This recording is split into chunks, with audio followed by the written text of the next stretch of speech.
Hello students, chapter number first function and relation exercise 1.2 from NCERT book. ठीक है, इससे पहले हम क्वेश्चन नंबर 6 तक इससे पहले लेक्चर में कर चुके हैं।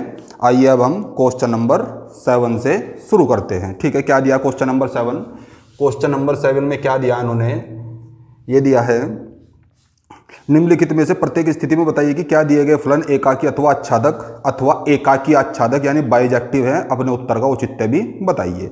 ठीक है, पहला क्वेश्चन दिया अपना क्वेश्चन नंबर 7 का पहला पार्ट दिया इन्होंने, f x is equal to 3 minus 4x।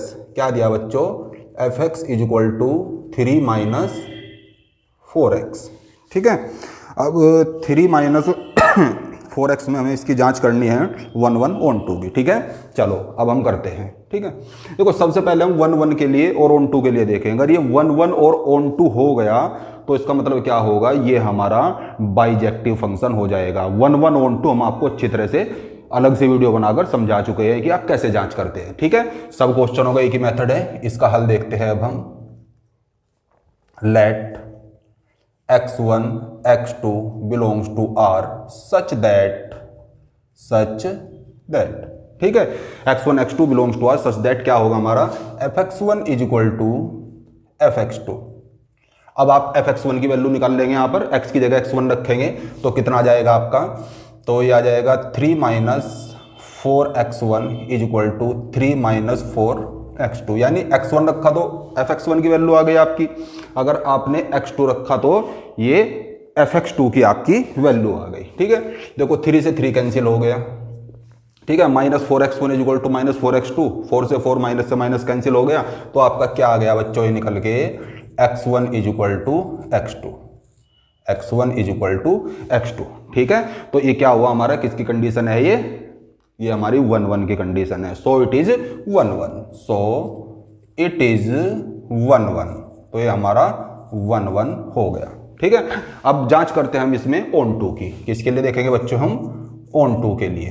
ठीक है, ऑन 2 का भी हमने आपको एक मेथड बताया था जब हमने आपको ऑन 2 के बारे में समझाया था। Let y is equal to क्या लिखोगे? Let y is equal to f x is equal to 3 minus 4x, यानी बच्चों आपका क्या आ गया? ये y is equal to 3 minus 4x। ठीक है, अब यहां से आपको x की वैल्यू निकालनी है। 3 को उठा के इधर लेकर आ जाओगे, y minus 3 is equal to minus 4x, यानी हमें केवल x की वैल्यू निकालनी है। तो x इज इक्वल टू आपका कितना हो जाएगा? 3 minus y upon 4 is imply that x is equal to 3 minus y upon 4। ठीक है बच्चों, ये 3 को इधर ले आया आप उठा के, माइनस से मल्टीप्लाई किया, 4 को डिवाइड में ले आया आप, तो x इज इक्वल टू कितना आ गया आपका? 3 माइनस वाई अपॉन 4। देखो आप यहां पर देख रहे होंगे for every y belongs to R, for every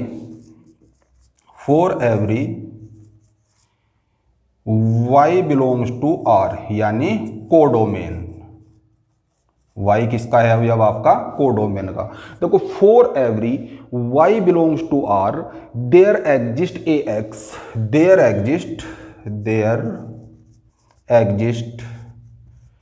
ax in domain. देखो y के प्रत्येक मान के लिए, देखो y का आप कोई भी वैल्यू रखो, हमें x का एक वैल्यू प्राप्त होगा जो कि हमारा रियल होगा। y की आप कोई भी वैल्यू रखो, जो आपकी इच्छा हो रखो, कोई भी रियल नंबर आप रखो, तो हमें डोमेन का कोई ना कोई x का कोई ना कोई वैल्यू हमें अवश्य ही प्राप्त होगी। ऐसा नहीं होगा कि हमें x की वैल्यू प्राप्त ना हो। तो बच्चों क्या हो गया? So it is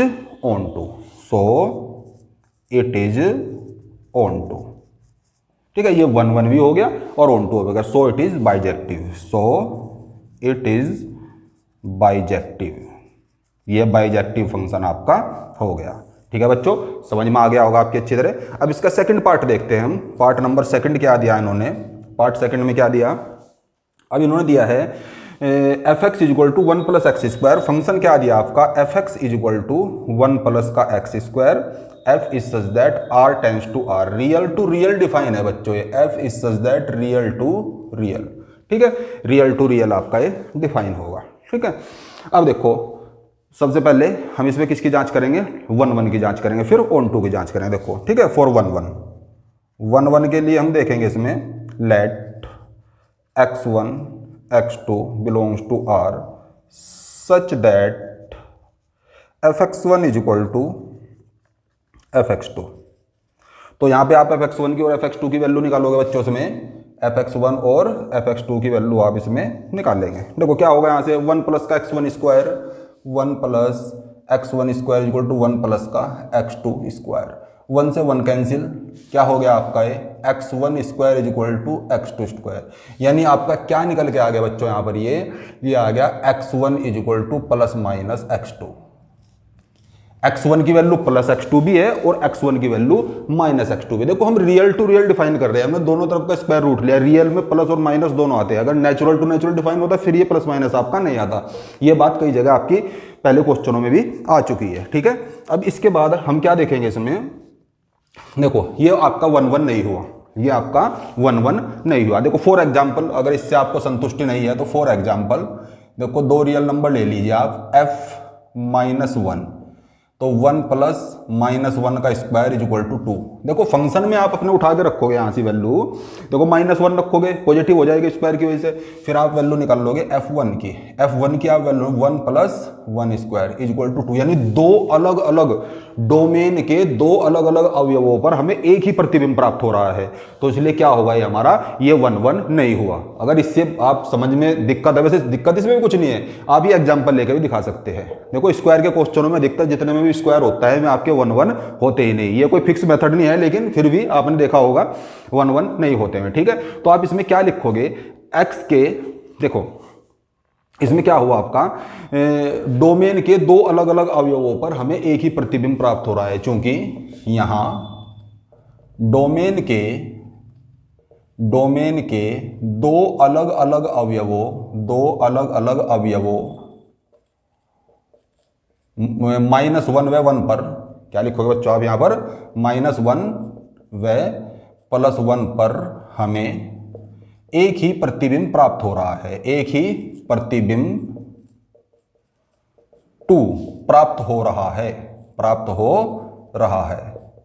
so not 1 1, ये हमारा 1 1 नहीं होगा, ठीक है बच्चों, ये हमारा 1 1 नहीं होगा। बात आती है आपकी ऑन टू की, इसमें ऑन टू की जांच आप कैसे करेंगे, ठीक है। x के प्रत्येक मान के लिए देखो आप देख रहे हैं ये है हमारा फलन 1 प्लस का x स्क्वायर। अब यहां पे x का कोई भी वैल्यू रख लो, पॉजिटिव रखो निगेटिव रखो, क्योंकि रियल टू रियल डिफाइन है, आएगा तो उत्तर पॉजिटिव ही निकल के आपका, fx की वैल्यू हमेशा पॉजिटिव आएगी निकल के, क्यों, क्योंकि यहां पर स्क्वायर है। तो बस यही बात आपको लिखनी है यहां पर, ठीक है। x के प्रत्येक मान के लिए, यहां x के प्रत्येक मान के लिए 1 प्लस एक्स स्क्वायर, देखो ध्यान देंगे आप, 1 प्लस एक्स स्क्वायर एक या एक से बड़ा होगा, 1 प्लस एक्स स्क्वायर एक या एक से बड़ा होगा हमेशा भाई, ठीक है, या तो एक होगा या हमारा क्या होगा, एक से बड़ा होगा। तो एक से छोटे अवयव, ठीक है, कोडोमेन के एक से छोटे अवयव, कोडोमेन के एक से छोटे अवयव डोमेन के किसी भी अवयव का प्रतिबिंब नहीं होंगे, किसी भी अवयव का प्रतिबिंब नहीं होंगे। तो नॉट ऑन टू, या आपका ऑन टू नहीं भाई, क्योंकि फंक्शन क्या है आपका, ये रियल टू रियल डिफाइन है, डोमेन में प्लस माइनस सारे नंबर आएंगे और कोडोमेन में भी आपके निगेटिव पॉजिटिव सारे नंबर आएंगे। देखो ये तो हो गया आपका डोमेन और ये हो गया आपका कोडोमेन, ये हो गया आपका डोमेन, ये हो गया कोडोमेन। इसमें -2 -1 0 1 2 -2 -1 0 1 2, अब जो ये बचे आपके ये तो किसी का भी प्रतिबिंब होने का नहीं, क्योंकि हमें ऐसी कोई वैल्यू आप यहाँ रख ही नहीं सकते x का मान के आपको -2 प्राप्त हो जाए, ऐसी वैल्यू आप क्या रखोगे यहाँ से, क्योंकि स्क्वायर है वो प्लस हो जाएगा, ठीक है, समझ में आएगा। सो इट इज नॉट बाइजेक्टिव, ये हमारा बाइजेक्टिव बच्चों नहीं होगा, ठीक है। अब हम नेक्स्ट क्वेश्चन लेते हैं।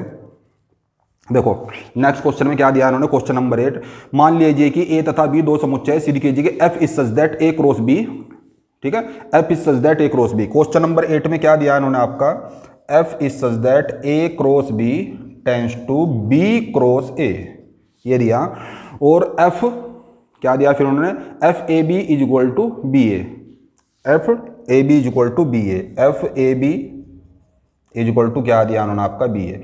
देखो बच्चों अगर आप इस क्वेश्चन को एल्जेब्रिकली करोगे तो आपको थोड़ी सी कठिनाई आएगी, एल्जेब्रिकली भी वैसे हो जाएगा क्वेश्चन, कोई दिक्कत नहीं है। इसे हम एक एग्जाम्पल की सहायता से हल करेंगे, ठीक है। सबसे पहले आप इसमें ले लेंगे, लेट कर लेंगे, ठीक है। तो सबसे पहले आप लेट कर लो इसमें, क्वेश्चन नंबर 8 का हल देखेंगे आप इसमें। Let a is equal to 1 2 3 और बी इज इक्वल टू ले लिया आपने 4 5। ये दो आपने कोई भी सेट मान लिया अपनी तरफ से, एग्जाम्पल से अच्छा समझ में आ जाएगा आपकी। तो देखो सीधी सी बात है, हमें सबसे पहले जो डोमेन के अवयव होंगे वे इस तरह के होंगे, ए क्रॉस बी टाइप के होंगे। जो को डोमेन के अवयव होंगे वे बी क्रॉस ए टाइप के होंगे आपके। तो सीधी सी बात है, आप इसका ए क्रॉस बी निकाल ले। ए क्रॉस बी हम आपको सिखा ही चुके। देखो 1 4 1 5 1 4 1 5 2 4 2 5, ये आ जाएगा 3 4 और 3 5, ये क्रॉस बी। अब बी क्रॉस ए निकाल लो, क्या निकाल लो बच्चों इसका, बी क्रॉस ए। देखो बी क्रॉस ए के निकालने 4 1 4 2 4 3 4 1 4 2 4 3 5 1 5 2 5 3, ये हो गया आपके बी क्रॉस ए, ठीक है। देखो जो डोमेन के अवयव होंगे वे इस तरह के होंगे क्रॉस बी, और जो कोडोमेन के अवयव होंगे आपके में बी क्रॉस ए टाइप के होंगे। और यहां भी आप देख रहे हैं F A B is equal to B A, अगर यहां ए बी रखा तो वैल्यू किसमें आई, रिवर्स में आई निकल गए, ठीक है। तो सबसे पहले आप इसमें एक डोमेन बना लेंगे, एक कोडोमेन। ये मैंने बना लिया एक आपका डोमेन, और बच्चों ये बना लिया मैंने आपका एक कोडोमेन, ये हो गया आपका कोडोमेन, ठीक है। डोमेन में क्या आएंगे, ए क्रॉस बी टाइप के, और इसमें क्या आएंगे, बी क्रॉस ए, ठीक है। देखो एग्जांपल से आपके अच्छी तरह समझ में आएगा। ए क्रॉस बी के लिख लो आप 1 4 1 5, क्या आ जाएगा 1 4 1 5, ये हो गया आपका 1 4 1 5 2 4 2 5 2 4 2 5 3 4 3 5 3 4 और 3 5। अब बी क्रॉस ए के इसमें लिखोगे आप 4 1 फिर 4 2 4 3, अब 5 1 5 2 और 5 3, ये आ गया आपका, ठीक है। देखो इसके हिसाब से देखो आप, ए बी रखा तो हमें बी ए प्राप्त हुआ, यानी उसका रिवर्स प्राप्त हुआ। 1 4 का कितना हो जाएगा 4 1, ये हो गया। 1 5 का 5 1, 2 4 का 4 2, 2 5 का 5 2, और आपका 3 4 का 4 3, ये हो गया आपका 3 5 का 5 3। देख रहे बच्चों आप, क्या थी हमारी 1 1 के लिए कि डोमेन का कोई भी अवयव एक तो आपका खाली ना रहे। क्या कोई खाली है, नहीं है।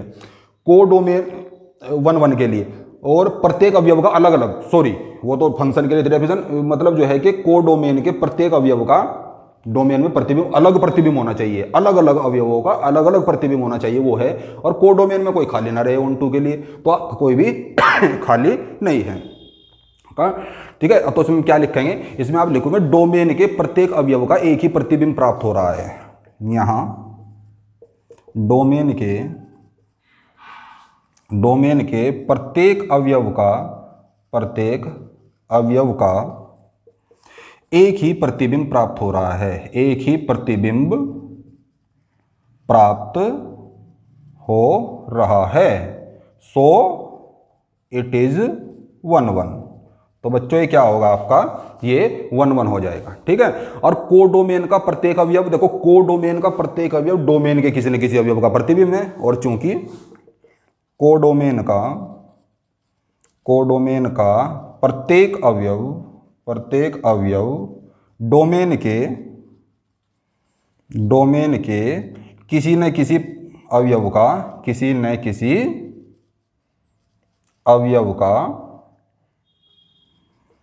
प्रतिबिंब, किसी न किसी अवयव का प्रतिबिंब अवश्य है। सो ऑन टू, तो ये क्या हुआ बच्चों, हमारा ऑन टू हुआ, ठीक है। क्वेश्चन नंबर कौन सा था ये आपका, क्वेश्चन नंबर 8। तो ये आपका तो इस प्रकार है कि एक अच्छा, ठीक है, सिद्ध करना था इसमें, ये 1 1 भी है और ऑन टू भी है। तो ये हुआ क्या आपका बच्चों, बाइजेक्टिव फंक्शन हुआ। तो बच्चों आज आपने देखा कि किसी फंक्शन को हम कैसे, क्वेश्चन नंबर 7 इसके 2 पार्ट थे आपके, फिर क्वेश्चन नंबर 8 था, ये आपके अच्छी तरह समझ में आ गया होगा। अब आप इन्हें अच्छे से अपनी कॉपी में उतार ले और नेक्स्ट वीडियो में हम आगे के क्वेश्चनों पर चर्चा करेंगे। धन्यवाद।